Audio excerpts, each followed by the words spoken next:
Po e rrisim në mosh pa karakterin cilin po flasim na, ky fëmija të cilin e spjegove shumë mirë, ose çfarë shenja shfaq një i rritur kur dëshiron me kriju një lidhje romantike, ose miqësi të re, ose me u punësu dikon me kolegë të ri, çfarë shenja shfaq që ka trauma dhe nga ajo ndjenja e braktisës nga të tjerët? Në fakt, kur unë flasë për fëmijët, unë flasë njëkohësisht edhe për të rriturën. Sepse nëse flasim për një person i cili ka një traumë të braktisës si rritur, atëherë i bie që ai... Fëmija brenda ti. Fëmija brenda ti, dhe thotë. Sepse është një autor tash i famshëm që besoj që edhe audienca mundet me ditë ose me njohë për shkak të videot shumëta në rrjetet sociale, po dhe libra që janë përkthyer në gjuhën shqipe, është Gabor Mate, i cili flet do thotë për aspektin e traumave. Dhe ai thotë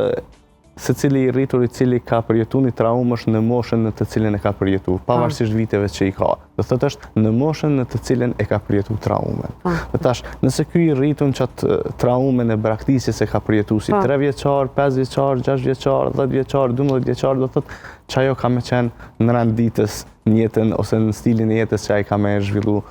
çdo herë. Pra, tash tek të rritur për shembull zakonisht unë i përmend ato elementet fillestare, për shembull, bazë se çka mundem me vrejt, për shembull, mos kujdesi për veten, ose mos pasja kufi, pra vështirësia me vendos kufi, tendenca për të u ngarku shumë me punë dhe me angazhime dhe duke mos i thonë asnjëherë jo qoftë punëve, qoftë edhe njerëzve, pra ideja do thotë që mos të u braktis ose mos me u lënë anash, do thotë një farë lloj nënshtrimi, nëse mundem me thonë. Sot për shembull quhet edhe me terma tjerë si people pleaser, për shembull, është bërë si term kështu goxha i famshëm, pra sidomos gjeneratat e reja e njohin ose shpeshherë identifikojnë edhe veten si të tillë, mirë po kjo është rezultati i asaj do thotë i frikës nga braktisja, pra kjo people pleaser është një gjendje do thotë ku na reagojmë me vendos paqe, me vendos qetësi, pra vetëm që mos me u braktis, mos me u qortu, mos me u kritiku, mos me u ndëshku.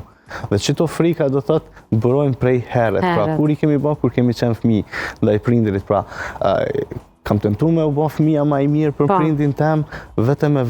mos me u kritiku, mos me u qortu, mos me u braktis, dhe thjesht me arrit një fije dashuri do thësha prej prindërit.